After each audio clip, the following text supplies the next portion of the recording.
Confié en mi esposa durante años y construimos juntos nuestros ahorros desde cero, hasta el día en que el banco me llamó para decirme que mi cuenta estaba vacía y descubrí que llevaba meses robándome mientras planeaba pedirme el divorcio. Durante años creí que mi vida era exactamente lo que cualquier hombre consideraría estable. Tenía un trabajo fijo, un horario predecible y un matrimonio que, al menos desde fuera, parecía sólido. Mi esposa y yo habíamos construido una rutina ordenada, casi mecánica, donde cada decisión importante se tomaba en conjunto.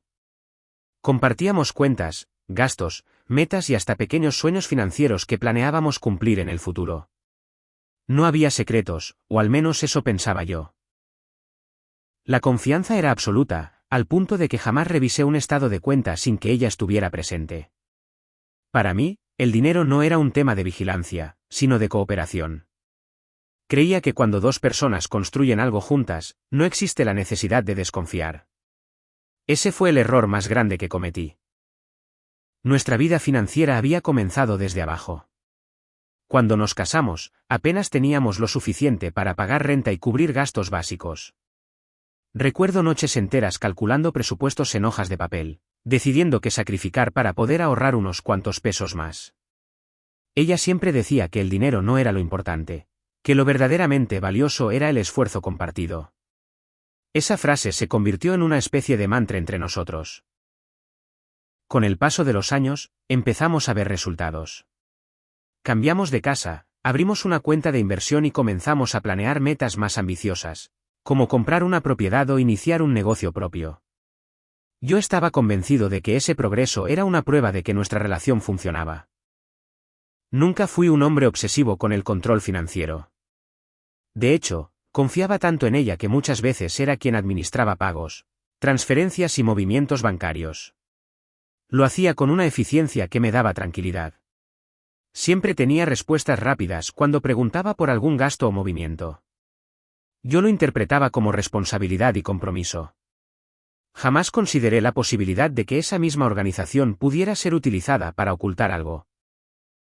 La idea de que alguien con quien compartes tu vida pudiera engañarte económicamente simplemente no existía en mi mente. Nuestra rutina diaria también reforzaba esa percepción de estabilidad. Desayunábamos juntos, hablábamos de proyectos futuros y hacíamos planes a largo plazo con naturalidad. No había discusiones intensas ni señales visibles de conflicto. Si existían tensiones, eran sutiles y fácilmente atribuibles al estrés laboral o al cansancio cotidiano. Yo interpretaba ese ambiente como normalidad. Nunca imaginé que la calma que percibía no era equilibrio, sino una especie de silencio estratégico. Nuestra rutina diaria también reforzaba esa percepción de estabilidad. Desayunábamos juntos, hablábamos de proyectos futuros y hacíamos planes a largo plazo con naturalidad. No había discusiones intensas ni señales visibles de conflicto. Si existían tensiones, eran sutiles y fácilmente atribuibles al estrés laboral o al cansancio cotidiano. Yo interpretaba ese ambiente como normalidad. Nunca imaginé que la calma que percibía no era equilibrio, sino una especie de silencio estratégico. Mi esposa siempre mostraba entusiasmo al hablar del futuro financiero. Hablaba de viajes, inversiones y proyectos que podríamos emprender juntos. Su actitud transmitía compromiso. Nunca noté contradicciones en sus palabras ni en su comportamiento visible. Si había señales de alerta, eran demasiado sutiles o yo estaba demasiado cómodo para detectarlas. La confianza, cuando se vuelve absoluta, puede volverse también una forma de ceguera voluntaria. Con el tiempo, delegué aún más responsabilidades económicas. Ella se encargaba de revisar estados de cuenta, programar pagos y gestionar transferencias. Yo solo intervenía cuando era necesario firmar documentos o tomar decisiones mayores. Esa división de roles parecía eficiente y práctica. Nunca pensé que, en realidad, estaba cediendo control sin establecer mecanismos de verificación. En ese momento, la idea de necesitarlos me parecía absurda. Nuestra vida social también reforzaba esa imagen de estabilidad. Amigos y familiares nos veían como una pareja sólida, organizada y responsable. Incluso algunos nos pedían consejos sobre manejo de dinero en pareja. Eso fortalecía mi percepción de que todo estaba bajo control. Cuando una narrativa externa coincide con lo que deseas creer internamente, es muy difícil cuestionarla. Si alguien me hubiera preguntado en ese entonces si temía una traición financiera, habría respondido que era imposible. No porque creyera que el mundo fuera perfecto, sino porque pensaba que conocía completamente a la persona con quien compartía mi vida. Esa certeza, ahora lo sé, no estaba basada en evidencia objetiva, sino en una confianza emocional que jamás había sido puesta a prueba. La llamada del banco llegó en un día completamente ordinario. No había señales previas, ni discusiones recientes, ni eventos que anticiparan un cambio. Fue un momento abrupto, frío y técnico que rompió de golpe la ilusión de estabilidad que había construido durante años. En ese instante, sin saberlo aún, mi vida financiera y personal acababa de entrar en un proceso irreversible. Y lo peor era que todavía no entendía la magnitud de lo que estaba a punto de descubrir. La llamada del banco fue breve, formal y absolutamente neutra en su tono. La ejecutiva se presentó, confirmó mis datos y me preguntó si reconocía una serie de movimientos recientes realizados desde mi cuenta principal. No hubo dramatismo en su voz, solo la precisión fría de alguien acostumbrado a reportar irregularidades. Yo respondí con la tranquilidad automática de quien cree tener todo bajo control. Asumí que se trataba de pagos programados, transferencias rutinarias o algún ajuste interno. Sin embargo, cuando mencionó el monto total movilizado en las últimas semanas, sentí una reacción física inmediata, una especie de vacío en el estómago que no podía explicar racionalmente en ese momento. Intenté procesar la cifra mientras ella continuaba hablando. No era una cantidad pequeña ni un error menor. Era un volumen de dinero que solo podía corresponder a decisiones deliberadas, sostenidas en el tiempo y ejecutadas con acceso total a la cuenta. Le pedí que repitiera la información, convencido de que había escuchado mal. Ella lo hizo sin alterar su tono. Confirmó fechas, montos y destinos de transferencias. Cada dato aumentaba la sensación de que algo profundamente anormal estaba ocurriendo. Aún así, mi mente buscaba explicaciones simples, intentando encajar la información en una narrativa lógica.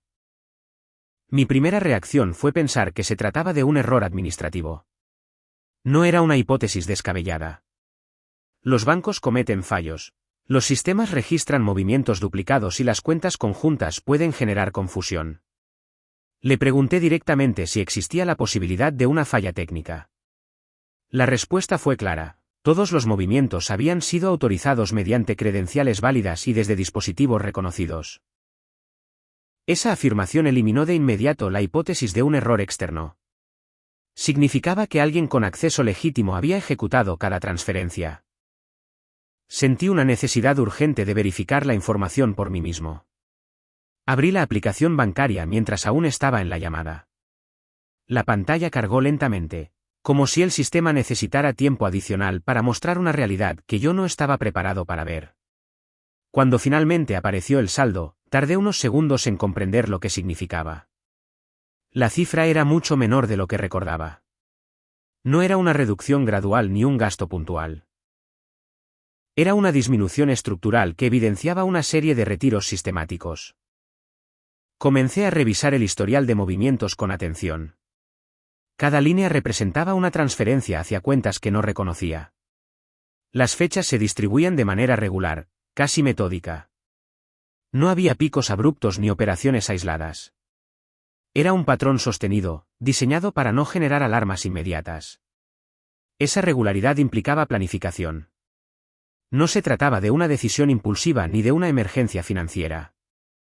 Era un proceso deliberado que llevaba meses ejecutándose. Mientras observaba la lista de movimientos, intenté reconstruir mentalmente los momentos en que podrían haber ocurrido. Recordé semanas en las que todo parecía normal, conversaciones cotidianas sobre gastos y planes futuros que ahora adquirían un significado distinto. Cada transferencia coincidía con periodos en los que mi esposa había manejado la administración financiera sin que yo interviniera. Esa correlación empezó a generar una hipótesis incómoda que mi mente todavía se resistía a aceptar. Le pedí a la ejecutiva detalles adicionales sobre los destinos de las transferencias. Me explicó que, por políticas de privacidad, no podía proporcionar información completa sobre las cuentas receptoras, pero sí podía confirmar que no pertenecían a instituciones comerciales ni a pagos de servicios. Eso descartaba inmediatamente la posibilidad de que se tratara de gastos domésticos o inversiones tradicionales. La naturaleza de los movimientos sugería algo mucho más personal y directo. Al finalizar la llamada, permanecí varios minutos inmóvil frente a la pantalla. No sentía enojo inmediato ni desesperación, sino una especie de desconexión emocional. Mi mente seguía buscando explicaciones alternativas, tal vez había una inversión que yo no recordaba. Un acuerdo financiero que habíamos discutido sin que yo le prestara suficiente atención, o incluso un error de interpretación de los datos. Sin embargo, cada nueva revisión del historial confirmaba la misma conclusión inevitable. Lo más inquietante no era solo la cantidad de dinero transferida, sino la duración del proceso. No había ocurrido en un solo momento crítico, sino a lo largo de meses. Eso implicaba que, durante todo ese tiempo, yo había continuado viviendo con absoluta normalidad, sin percibir que la base financiera que creía segura se estaba desmantelando progresivamente. Esa idea generó una sensación más profunda que el propio impacto económico. La certeza de haber estado completamente ajeno a una realidad paralela. En ese punto, una única pregunta comenzó a imponerse con claridad. ¿Quién tenía acceso legítimo para realizar esos movimientos sin generar alertas inmediatas? La respuesta lógica era evidente, pero emocionalmente inaceptable. Sin embargo, cada dato técnico que había revisado apuntaba en la misma dirección. Y por primera vez desde la llamada, comprendí que el problema no era un error del banco ni un incidente externo. Era algo mucho más cercano, más personal y potencialmente irreversible. Después de revisar el historial una y otra vez, intenté ordenar los hechos de forma racional.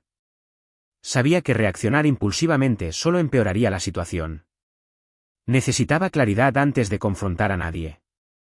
Empecé a anotar fechas, montos y patrones en una libreta, como si estuviera analizando un caso ajeno. Esa distancia mental era la única forma de no colapsar emocionalmente.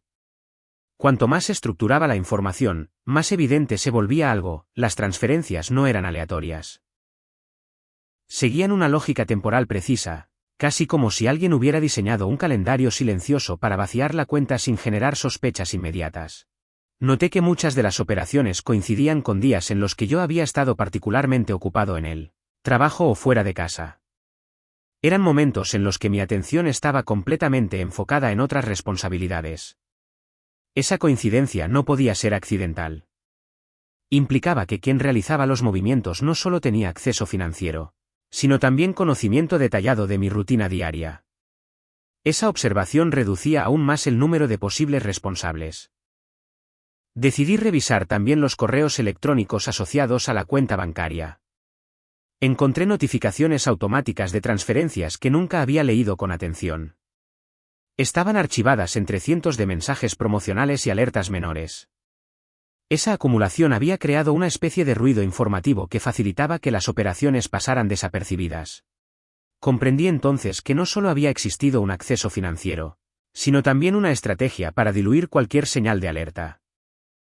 A medida que analizaba los datos, una sensación incómoda comenzaba a reemplazar la incredulidad inicial. No era solo el impacto económico lo que me afectaba, sino la dimensión estratégica del proceso. Cada transferencia parecía calculada para no superar ciertos límites que activaran controles automáticos del banco. Eso implicaba conocimiento previo de los mecanismos de seguridad y una intención clara de evitar detecciones tempranas. Intenté recordar si en algún momento habíamos discutido inversiones nuevas o movimientos financieros relevantes. No encontré nada concreto. Las conversaciones recientes sobre dinero habían sido superficiales, centradas en gastos cotidianos o planes a largo plazo. Nunca hubo una mención directa a transferencias significativas. Esa ausencia de diálogo reforzaba la idea de que las operaciones se habían realizado de manera deliberadamente oculta.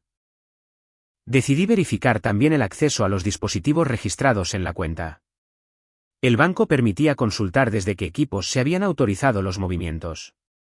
Los registros mostraban ubicaciones y horarios compatibles con nuestro hogar.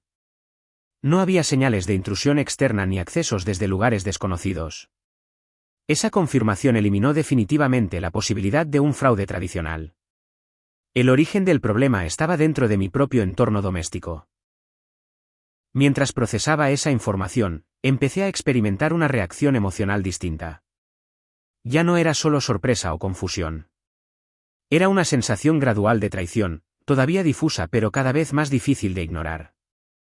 La confianza que había considerado inquebrantable comenzaba a mostrar grietas evidentes. Sin embargo, aún me resistía a aceptar la conclusión más directa, porque implicaba cuestionar toda la base de mi vida personal. En ese momento decidí adoptar una postura estratégica. Sabía que una confrontación inmediata, sin pruebas completas, solo generaría negaciones y posibles intentos de ocultamiento adicional. Necesitaba recopilar toda la información posible antes de dar cualquier paso. Esa decisión marcó el inicio de una investigación silenciosa, en la que cada dato debía ser verificado con precisión. Comencé a descargar estados de cuenta completos, registros de acceso y documentos relacionados con la cuenta conjunta.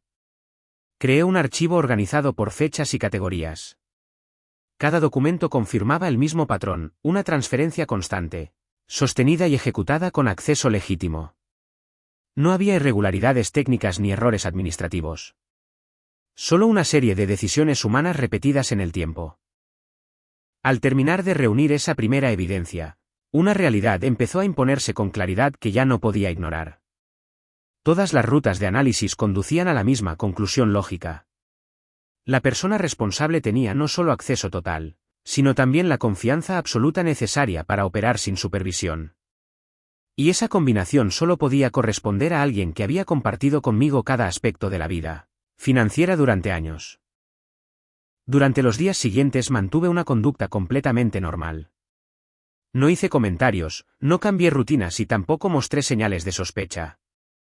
Sabía que cualquier alteración en mi comportamiento podría alertar a la persona responsable y provocar que intentara borrar rastros o acelerar movimientos adicionales. La estrategia más efectiva era la observación silenciosa. Mientras tanto, continué analizando la información financiera con un nivel de detalle que nunca antes había considerado necesario en mi vida. Comencé a notar un elemento adicional que no había percibido inicialmente. Algunas transferencias se realizaban en horarios muy específicos, casi siempre durante las mañanas, cuando yo ya había salido a trabajar. Esa regularidad temporal sugería que no se trataba de decisiones impulsivas tomadas en momentos aleatorios, sino de acciones integradas a una rutina diaria. Esa precisión reforzaba la idea de planificación prolongada. También observé que los montos transferidos mantenían una consistencia calculada. No eran cantidades redondeadas ni cifras abruptas. Parecían diseñadas para evitar destacar visualmente en los estados de cuenta. Esa característica indicaba un conocimiento práctico de cómo funcionan los sistemas de monitoreo financiero, y cómo perciben los usuarios la información presentada en pantalla. Mientras analizaba estos patrones, mi percepción de la situación comenzó a cambiar. Lo que inicialmente había interpretado como un posible error o una acción aislada se transformaba en la evidencia de un proceso metódico. La repetición sostenida de decisiones financieras ocultas implicaba una intención clara y prolongada.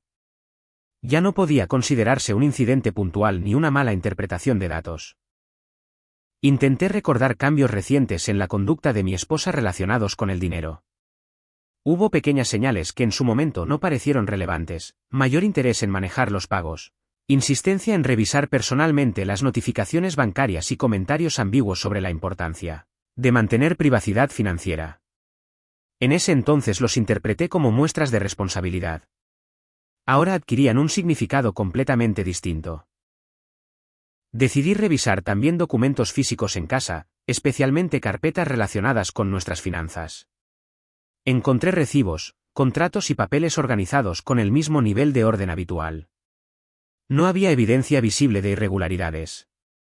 Esa ausencia de señales físicas indicaba que la operación se había ejecutado principalmente a través de medios digitales, lo que facilitaba mantenerla invisible dentro del entorno doméstico.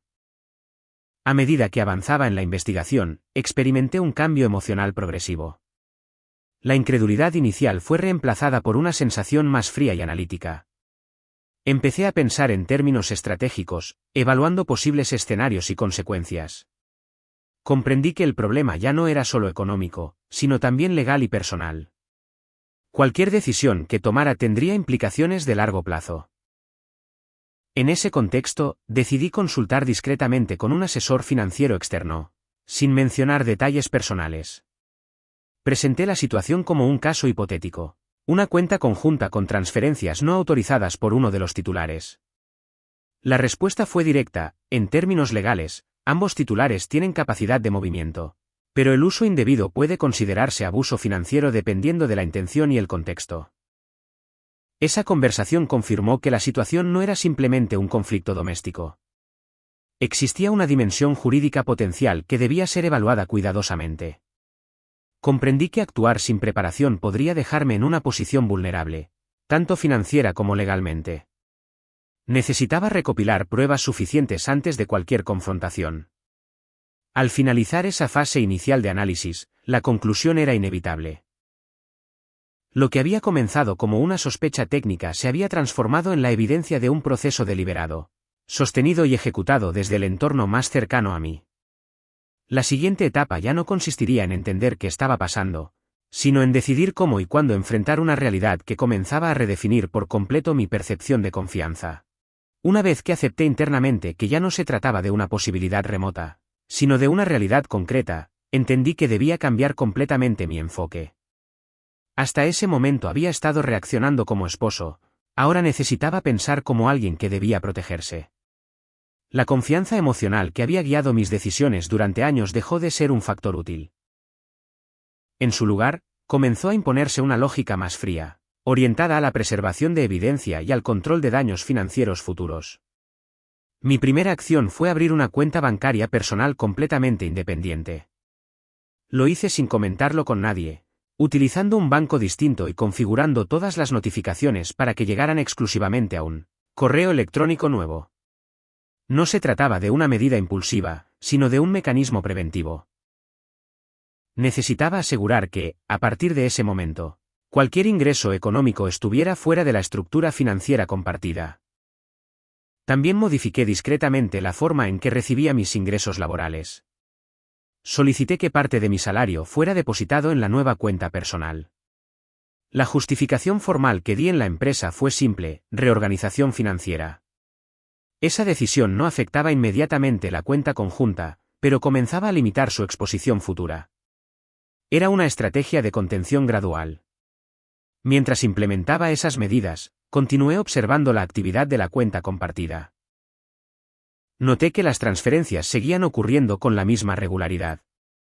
No hubo cambios en los patrones ni intentos de detener el proceso.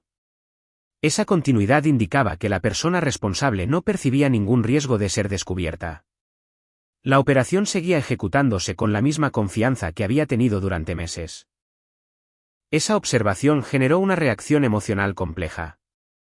Por un lado, confirmaba que mi estrategia de silencio estaba funcionando. Por otro, reforzaba la sensación de distancia entre la realidad que yo estaba viviendo y la normalidad aparente de la vida cotidiana. En el entorno doméstico, nada parecía haber cambiado.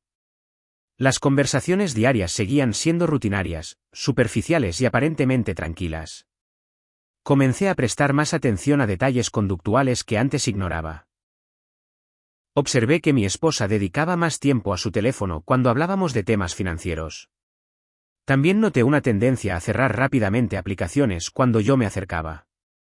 Esos comportamientos, que antes habrían pasado desapercibidos, ahora se alineaban con la evidencia que había reunido.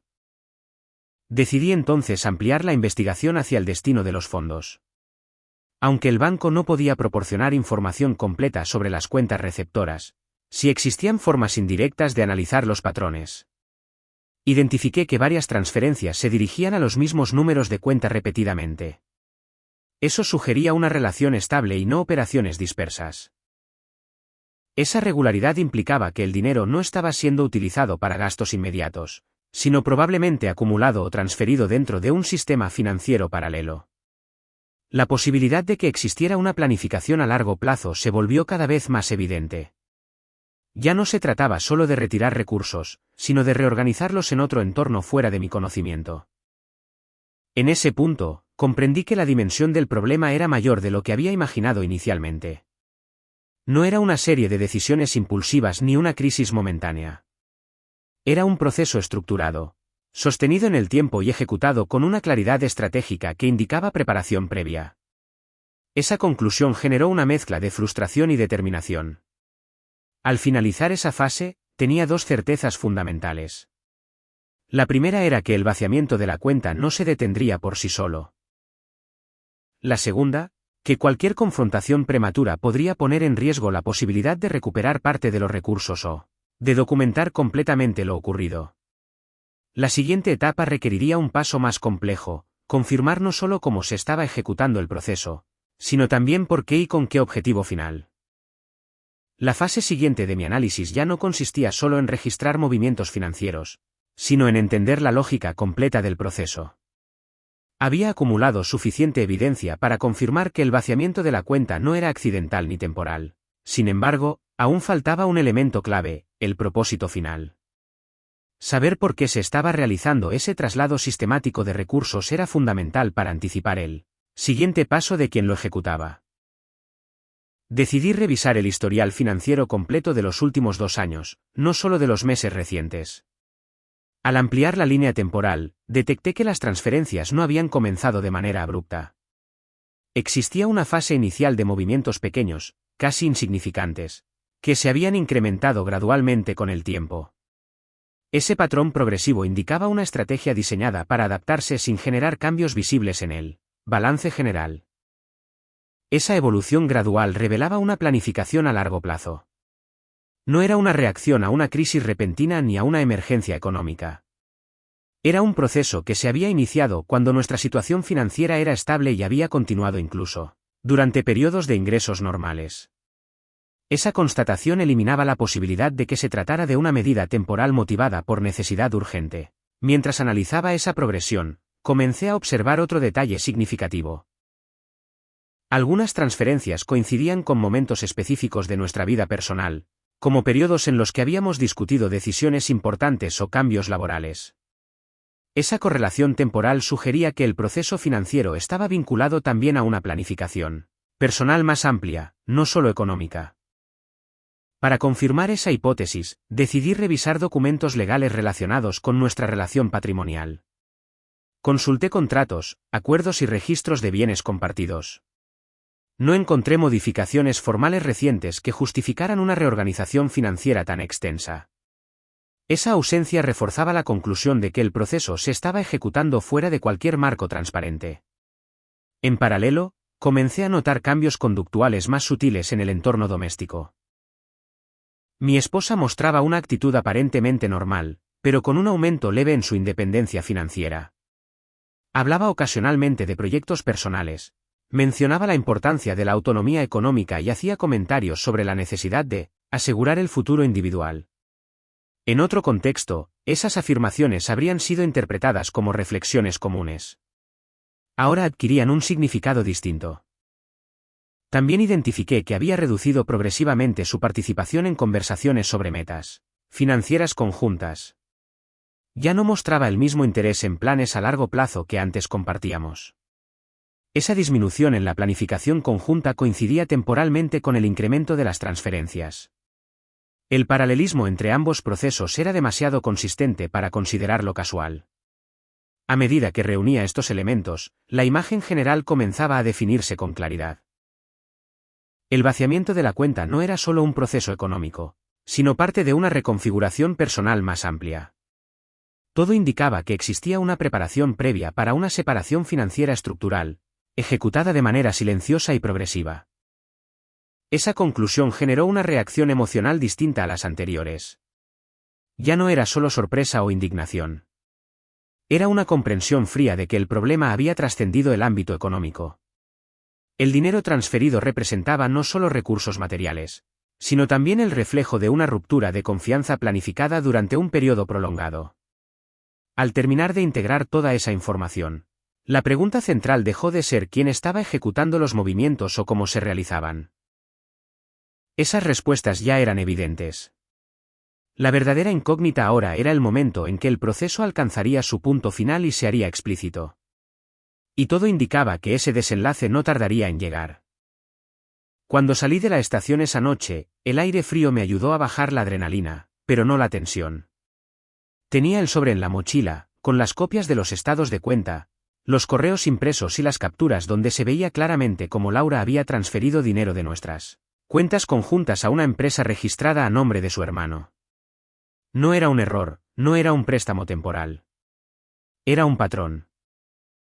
Cada movimiento estaba calculado, distribuido en montos pequeños para no activar alertas automáticas del banco. Mientras caminaba hacia el estacionamiento, entendí algo que me golpeó con más fuerza que la traición financiera. Ella llevaba años planeando una salida silenciosa, una fuga limpia, donde yo sería el único que no sabría lo que estaba pasando. Esa noche no regresé a casa. Manejar hacia allá me resultaba insoportable porque sabía que cada objeto, cada rincón, estaba sostenido por una mentira estructural. Me hospedé en un hotel discreto cerca de la autopista, uno de esos donde nadie hace preguntas. Me senté en la cama con la laptop abierta y revisé nuevamente todo el material. Mientras más analizaba, más claro era el esquema. Laura no solo había desviado dinero, también había manipulado documentos fiscales, cambiando declaraciones para reducir lo que aparecía como patrimonio conjunto. Era un fraude estratégico. No impulsivo, no emocional. Era técnico. Preciso. Y lo peor, perfectamente diseñado para que, en un eventual divorcio, yo apareciera como el responsable financiero. A las 2 de la madrugada recibí un mensaje suyo. Solo decía, ¿dónde estás? No respondí. Observé la pantalla durante varios minutos, esperando sentir algo, enojo, tristeza, impulso de explicarme. Pero lo que sentí fue algo más frío. Distancia. Era como si, en lugar de mi esposa, estuviera viendo un caso profesional. Un expediente. Una persona que había ejecutado un plan de extracción económica durante años mientras mantenía una fachada doméstica impecable. En ese momento entendí por qué siempre insistía en manejar ella los pagos grandes, en organizar nuestras finanzas, en revisar sola los documentos antes de firmarlos. No era control por ansiedad. Era control por estrategia. A la mañana siguiente llamé a un abogado financiero forense, alguien especializado en rastreo patrimonial. No le conté toda la historia emocional, solo le expuse los hechos técnicos. Él escuchó en silencio y luego me dijo algo que me dejó helado: esto no empezó hace 2 años. Por el tipo de movimientos, empezó al menos 5. 5 años. Eso significaba que mientras planeábamos vacaciones, celebrábamos aniversarios y hablábamos de tener hijos, ella ya estaba drenando el patrimonio. Esa simultaneidad entre la vida afectiva y la manipulación económica me resultó casi imposible de procesar. Era como descubrir que había vivido con 2 personas diferentes en un mismo cuerpo. El abogado me pidió algo específico, no confrontarla todavía. Me explicó que en casos de fraude doméstico, la reacción del responsable suele ser borrar rastros rápidamente si se siente descubierto. Necesitábamos primero asegurar pruebas adicionales, registros bancarios completos, historial de correos, acceso a movimientos de inversión. Eso implicaba algo difícil: regresar a casa y actuar como si no supiera nada. Asentí, aunque por dentro sentí una presión intensa. No era miedo a ella. Era miedo a la actuación constante, a convivir con alguien sabiendo que cada palabra suya podía ser parte de un cálculo. Cuando volví esa tarde, Laura estaba en la cocina, preparando café. Sonrió al verme, una sonrisa normal, cotidiana. Me preguntó si todo estaba bien, si había tenido mucho trabajo. Observé su rostro con una atención casi clínica. Buscaba microexpresiones, señales de nerviosismo, algo que indicara que sabía que yo había descubierto el fraude. Pero no encontré nada. Su comportamiento era completamente estable. Eso fue, paradójicamente, más perturbador. Significaba que tenía una capacidad de compartimentación emocional extremadamente alta. Podía mantener una vida doméstica coherente mientras ejecutaba una extracción sistemática de recursos. Durante los días siguientes empecé a notar detalles que antes ignoraba. Por ejemplo, siempre recibía llamadas que atendía en otra habitación. Siempre tenía contraseñas distintas para cada dispositivo. Siempre insistía en actualizar por seguridad los accesos a nuestras cuentas, lo que en realidad le permitía cambiar permisos sin que yo lo notara. No eran conductas nuevas, siempre habían estado ahí. Lo que cambió fue mi interpretación. Antes las veía como rasgos de personalidad. Ahora las entendía como componentes de un sistema operativo orientado al control financiero. Una noche, mientras ella se bañaba, revisé el cajón donde guardaba documentos. Encontré algo que no esperaba, un contrato preliminar de compra de un departamento en otra ciudad. Solo figuraba su nombre. El pago inicial ya estaba hecho, con fecha de 6 meses atrás. Esa evidencia cambió completamente el marco del problema. No se trataba solo de desviar dinero. Se trataba de construir una vida paralela de salida. Un plan de escape patrimonial. Sentí un vacío inmediato en el estómago, una mezcla de incredulidad y lucidez. Ya no era una sospecha. Era una arquitectura completa. Esa noche casi no dormí. Me quedé sentado en la sala, con la luz apagada, repasando mentalmente los últimos años. Recordé conversaciones aparentemente inocentes donde ella preguntaba cuánto dinero había en ciertas cuentas, o sugería mover fondos por conveniencia fiscal. Recordé discusiones donde insistía en que no necesitábamos asesores externos porque ella podía manejarlo. Todo encajaba ahora en un patrón coherente.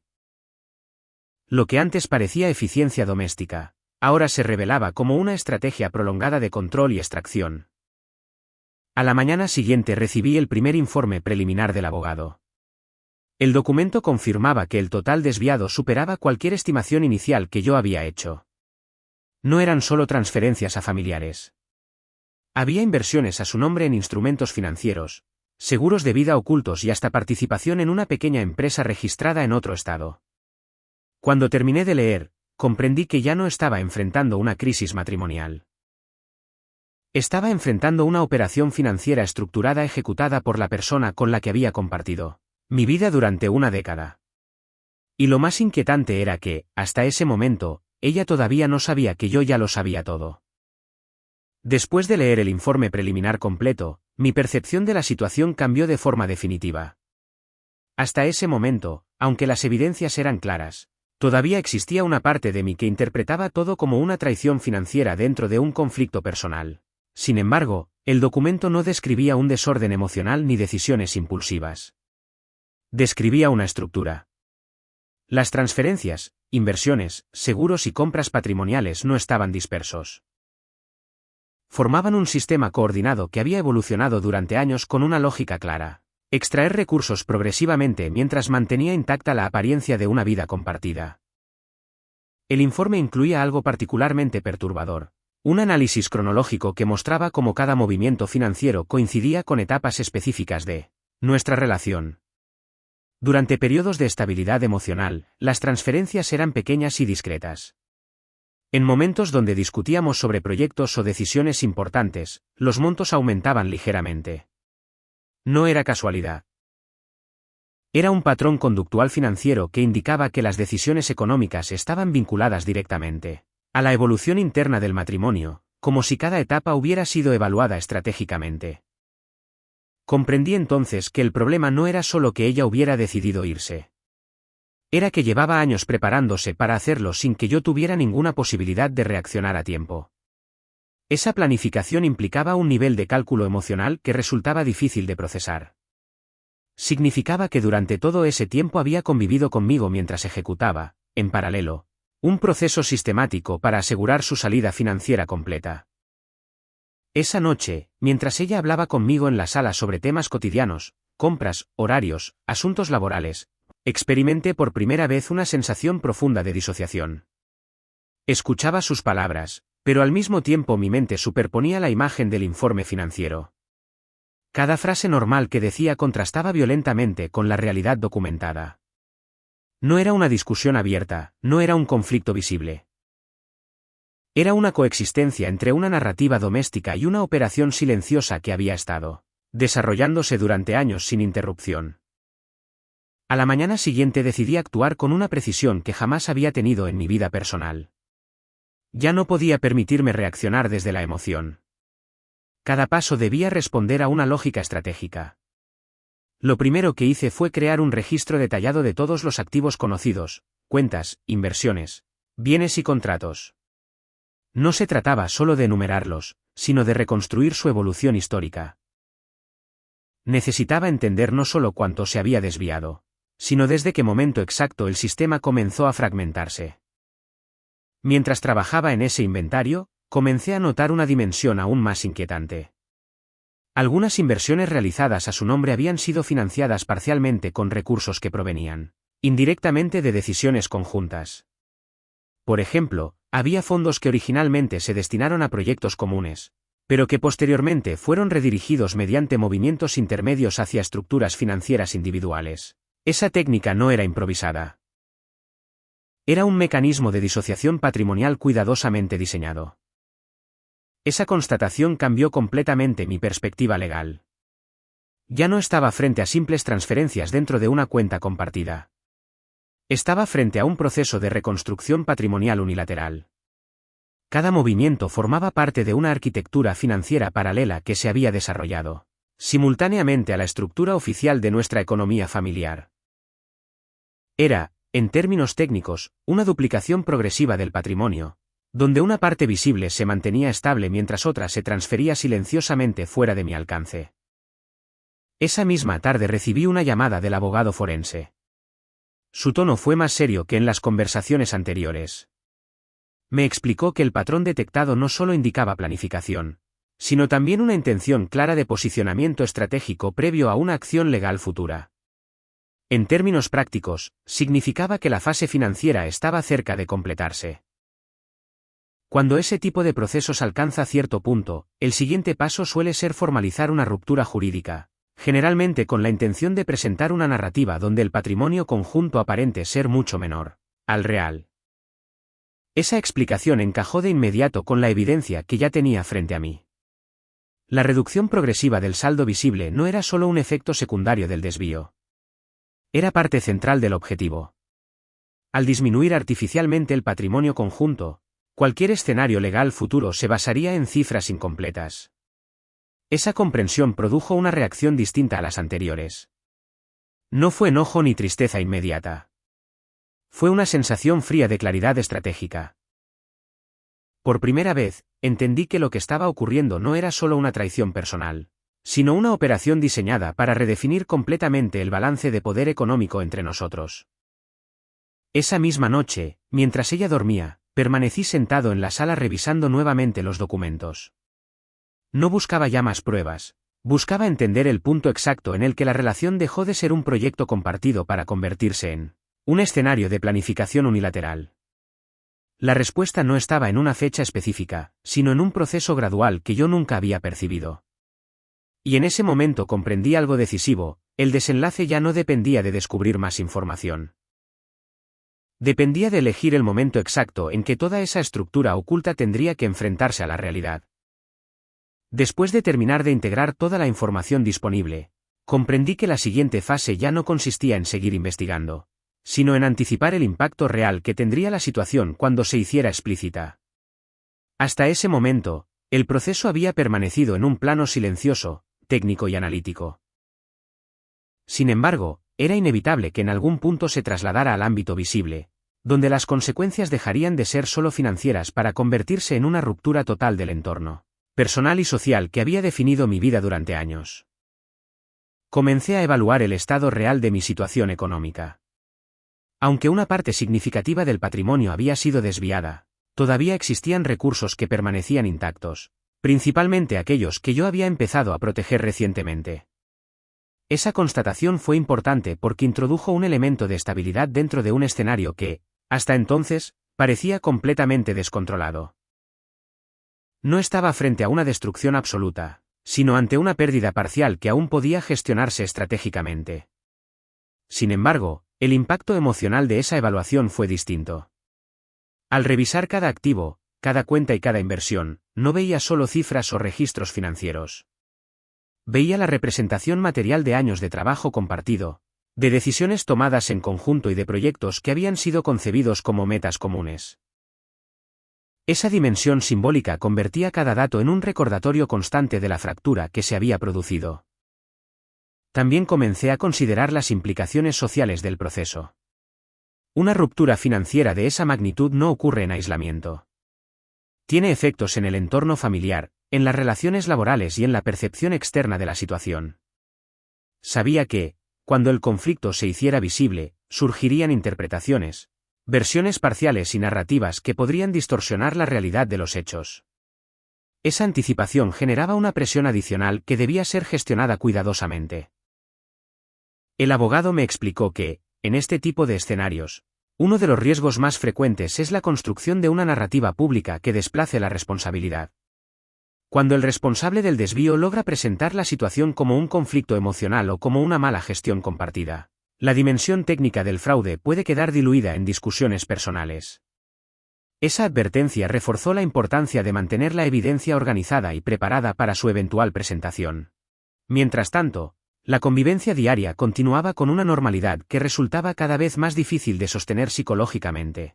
Cada conversación trivial, cada rutina doméstica, estaba atravesada por la conciencia de una realidad paralela que ella aún creía completamente oculta. Esa coexistencia entre apariencia y conocimiento generaba una tensión constante, una especie de vigilancia silenciosa que se mantenía incluso en los momentos más ordinarios. Comencé a notar también cambios sutiles en su comportamiento que sugerían que el proceso financiero estaba llegando a su fase final. Mostraba una mayor independencia en sus decisiones, hacía comentarios indirectos sobre la importancia de los cambios personales y mencionaba con más frecuencia proyectos individuales. Esos elementos, que antes habrían sido interpretados como evolución natural, ahora encajaban claramente dentro de un patrón de preparación para una ruptura formal. Esa progresión me llevó a una conclusión inevitable. El momento de la confrontación no sería determinado por una revelación espontánea, sino por una decisión estratégica. Esperar demasiado implicaba el riesgo de que consolidara completamente su estructura financiera paralela. Actuar demasiado pronto podía permitirle ocultar información adicional. El desafío consistía en identificar el punto exacto en el que la evidencia fuera suficiente y la capacidad de reacción de su parte estuviera limitada. Mientras analizaba ese equilibrio, experimenté una transformación interna que no había anticipado. La sensación predominante ya no era traición ni resentimiento, sino una claridad pragmática sobre la situación. Comprendí que el conflicto ya no debía ser abordado desde la lógica emocional de una relación personal, sino desde una perspectiva estructural, similar a la que se aplica en la resolución de disputas patrimoniales complejas. Al finalizar esa fase de evaluación, la dirección del proceso se volvió evidente. La etapa de observación y análisis había concluido. Todo indicaba que el siguiente movimiento implicaría trasladar la situación del ámbito silencioso al plano explícito, donde la estructura oculta tendría que enfrentarse no solo a evidencia documental, sino también a una confrontación directa que redefiniría completamente el futuro inmediato. El momento en que decidí pasar de la observación a la acción no llegó como una explosión emocional, sino como una conclusión lógica inevitable.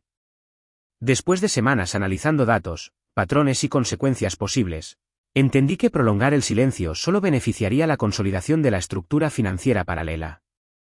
Cada día adicional representaba la posibilidad de nuevos movimientos invisibles. La estrategia ya no podía ser únicamente defensiva. Tenía que convertirse en una intervención controlada, diseñada para detener el proceso sin provocar reacciones imprevisibles. El primer paso consistió en formalizar la protección de los activos que aún permanecían dentro del patrimonio compartido. Siguiendo la recomendación legal, inicié procedimientos administrativos que restringían temporalmente ciertos movimientos financieros, justificándolos como medidas preventivas ante posibles irregularidades.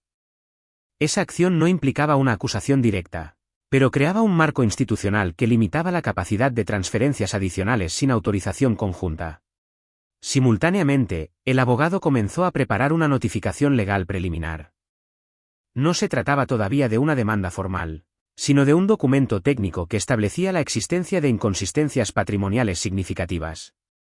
El objetivo de ese paso era doble: registrar oficialmente la situación y fijar un punto temporal claro a partir del cual cualquier movimiento adicional podría ser evaluado bajo un marco jurídico más estricto.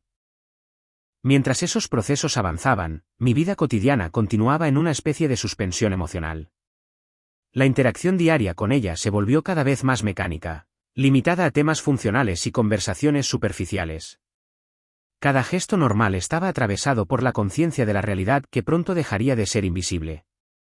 Esa convivencia en paralelo generaba una tensión constante que no se manifestaba externamente, pero que estaba presente en cada momento compartido. Una noche, mientras revisaba nuevamente los documentos con el abogado, comprendí que la confrontación no sería simplemente una discusión personal. Sería el punto en el que dos narrativas opuestas entrarían en conflicto directo, una basada en la evidencia estructurada de los movimientos financieros y otra probablemente sustentada en argumentos emocionales o interpretaciones alternativas de los hechos. Prepararme para ese choque implicaba anticipar no solo datos, sino también posibles estrategias discurso. El informe final que recibí días después confirmó de manera categórica la magnitud del proceso. Incluía diagramas detallados que mostraban el flujo completo del dinero, desde su origen en las cuentas conjuntas hasta su redistribución en estructuras patrimoniales individuales. La claridad visual de ese análisis eliminaba cualquier ambigüedad. No se trataba de interpretaciones subjetivas. Era un mapa financiero preciso que evidenciaba un proceso sistemático. Al observar ese informe, experimenté una sensación inesperada de estabilidad. Durante semanas había convivido con incertidumbre, hipótesis y dudas parciales. Ahora, por primera vez, la totalidad del escenario estaba claramente definida. Conocer la estructura completa transformó el problema en algo manejable desde un punto de vista estratégico. Ya no se trataba de descubrir qué estaba ocurriendo, sino de decidir cómo responder. El abogado me explicó que el siguiente paso debía ser cuidadosamente sincronizado. La confrontación directa solo debía ocurrir cuando todas las medidas de protección estuvieran activas y la evidencia estuviera formalmente registrada. Esa secuencia garantizaría que cualquier intento de negar, ocultar o reinterpretar los hechos se enfrentara inmediatamente con documentación verificable y procedimientos legales en curso. Durante los días previos a ese momento, experimenté una transformación interna profunda. La percepción que tenía de mi propia vida, de la confianza y de la estabilidad personal había cambiado radicalmente. Sin embargo, también surgió una claridad nueva, la comprensión de que el control no dependía de evitar el conflicto, sino de enfrentarlo con información precisa y preparación estructural. Finalmente, llegó el punto en el que todas las condiciones estaban alineadas. La protección financiera estaba establecida, la evidencia consolidada y el marco legal preparado. La etapa de análisis silencioso había terminado por completo. El siguiente paso ya no implicaría revisar documentos ni anticipar escenarios, sino trasladar toda esa realidad acumulada a una confrontación directa que marcaría el inicio de una fase irreversible. El momento de la confrontación no ocurrió en un contexto dramático ni durante una discusión espontánea. Se produjo en un entorno controlado, tal como había sido planificado. Elegí un día en que ambos teníamos disponibilidad y le pedí que nos reuniéramos en casa para hablar con calma. La intención no era generar un enfrentamiento emocional inmediato, sino trasladar la conversación al terreno factual desde el inicio. Esa decisión era fundamental para evitar que el diálogo se desviara hacia interpretaciones subjetivas o discusiones personales. Cuando comenzó la conversación, su actitud inicial fue completamente normal. Mostró curiosidad y una ligera sorpresa ante la formalidad del tono. Sin embargo, esa estabilidad cambió gradualmente cuando presenté los primeros documentos, estados de cuenta, cronologías de transferencias y registros de inversiones. La evidencia estaba organizada de forma clara y secuencial, lo que hacía evidente que no se trataba de sospechas aisladas, sino de un análisis estructurado. Su primera reacción no fue una negación directa, sino una reinterpretación. Intentó explicar los movimientos como decisiones financieras necesarias para proteger el futuro y asegurar estabilidad individual. Ese argumento no cuestionaba la existencia de las transferencias, sino que buscaba redefinir su intención. Era una estrategia discursiva previsible, desplazar el foco desde la acción objetiva hacia una justificación subjetiva. Sin embargo, cuando presenté el informe completo del análisis forense, la conversación cambió de manera perceptible. Los diagramas que mostraban la secuencia y el volumen total de los recursos desviados eliminaban cualquier posibilidad de minimizar la magnitud del proceso. La evidencia visual hacía evidente que no se trataba de ajustes financieros aislados, sino de una reorganización patrimonial sostenida durante años. A partir de ese punto, su respuesta adoptó un tono diferente. Reconoció que había planificado una salida financiera progresiva, argumentando que lo había hecho porque consideraba que la relación ya no ofrecía seguridad a largo plazo. Esa afirmación no fue presentada como un acto hostil, sino como una decisión preventiva. Sin embargo, esa narrativa no alteraba el hecho central: el proceso se había ejecutado sin transparencia ni consentimiento.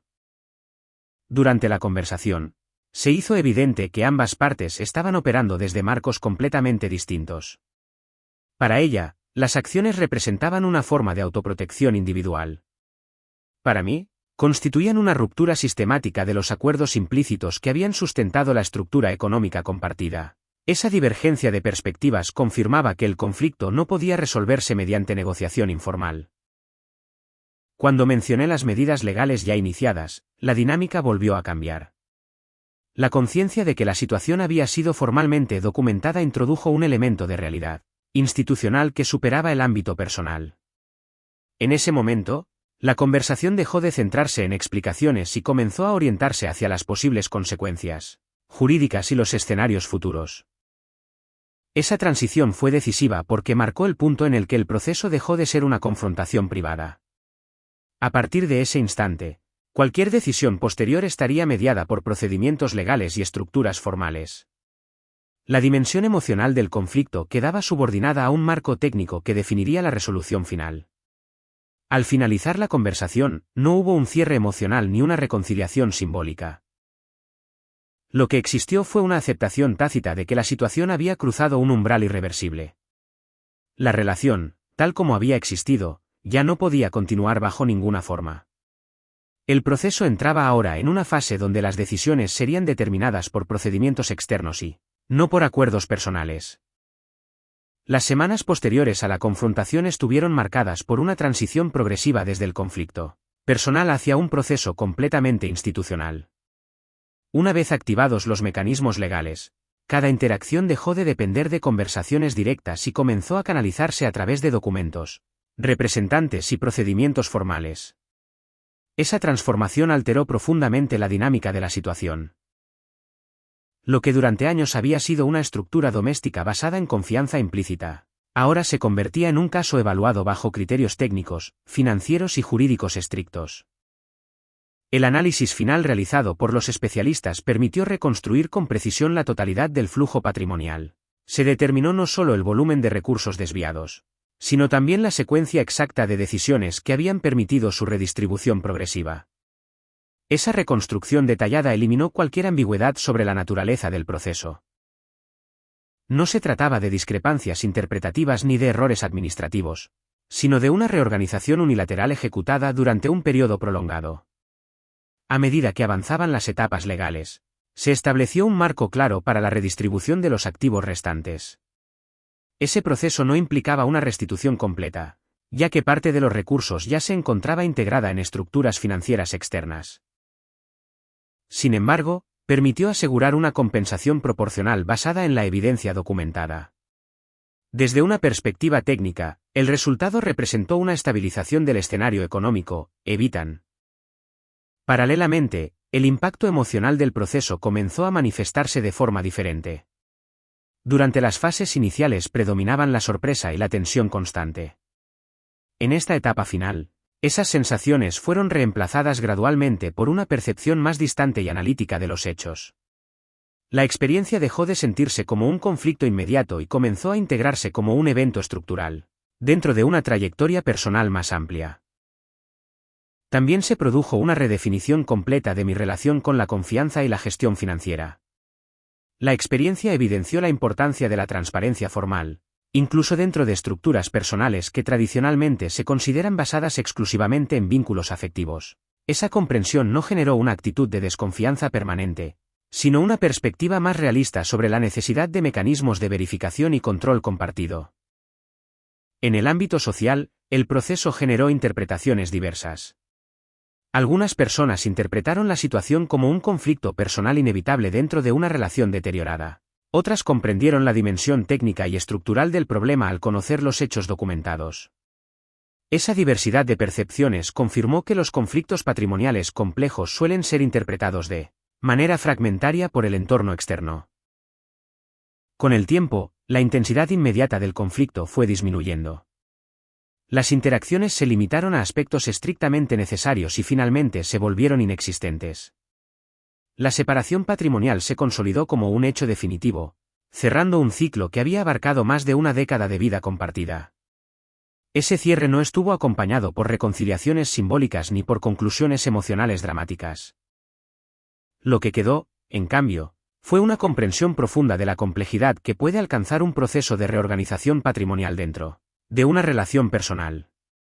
La experiencia demostró que la coexistencia entre una narrativa doméstica estable y una planificación financiera paralela puede mantenerse durante años sin generar señales visibles para quien no observa con un enfoque técnico. Al mirar retrospectivamente toda la secuencia, el elemento más significativo no fue la pérdida económica en sí misma, sino la revelación de cómo la confianza implícita puede coexistir con estructuras ocultas durante periodos prolongados. Esa constatación transformó mi percepción sobre la naturaleza de la estabilidad personal, mostrándome que muchas veces depende tanto de factores emocionales como de sistemas formales de transparencia. El proceso concluyó finalmente cuando todos los procedimientos legales se cerraron y la redistribución patrimonial quedó formalmente establecida. En ese momento, no hubo sensación de victoria ni de derrota. Hubo, más bien, una claridad definitiva. La etapa que había comenzado como una vida compartida terminó convertida en un caso estructural de reconfiguración financiera. Y con ese cierre, lo que permaneció no fue el conflicto, sino la certeza de haber comprendido completamente lo que realmente había ocurrido durante todos esos años.